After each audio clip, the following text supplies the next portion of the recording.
Hello everyone, Table Management using MySQL.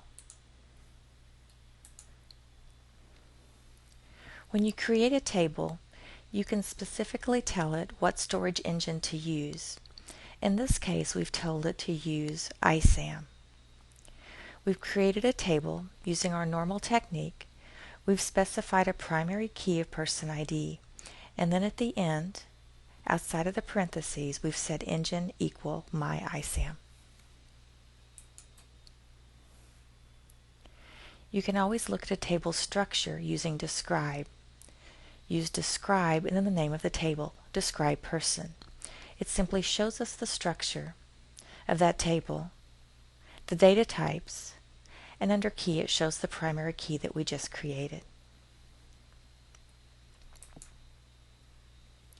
Now if your table is not quite perfect, no worries. There's no data in our table yet, so we can simply drop the table and recreate it until we have it just right. Now in this case I've created two tables, person and orders. Notice on orders I've also added an index and a foreign key. The foreign key references person ID as the foreign key. I've also added a cascading delete. In both cases I've specified the storage engine.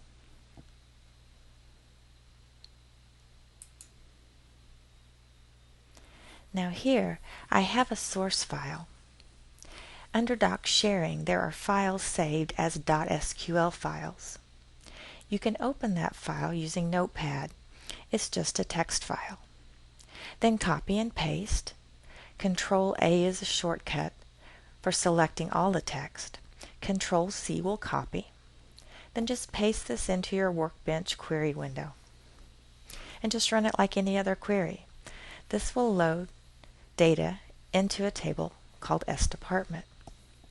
You can save your query commands just as a text file. Copy and paste, save them that way if you'd like, or you can save them inside of Workbench.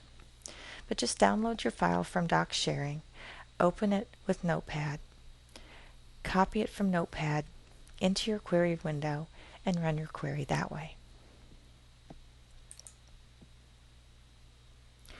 You can also run it from the command line using the source command, source, and the name of your file.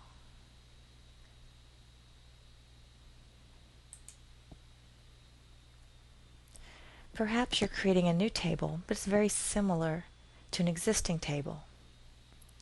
You can create a table based upon another table. You use create table as. In this case, I'm creating table new person as select all fields from person. But you don't have to select all fields. You could select first name, last name, and state if you just wanted those three fields in your new table. So it's a bit quicker way to create a table that's much like an existing table.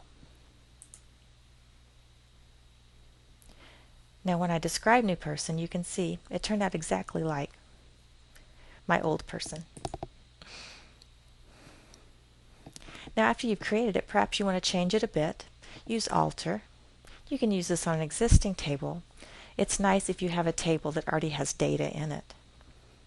Use alter instead of drop. Now I've given you several examples of alter here. The syntax is alter table, table name. So in this case, I'm renaming the table to a new name. In my second example here, I'm changing a data type. I'm modifying the field person ID to a different type. But they always start with alter table and the table name. A couple more examples. I've added 3 different commands here together using the semicolon. In the first one, I've added a date of birth field. Then I've added a social security number field. And then I've added an index. And I've added a unique constraint on social security number. And then my last query in this example, I've dropped a column. I've dropped a field, date of birth. So use alter to change your table structure. So in this video we looked at table management.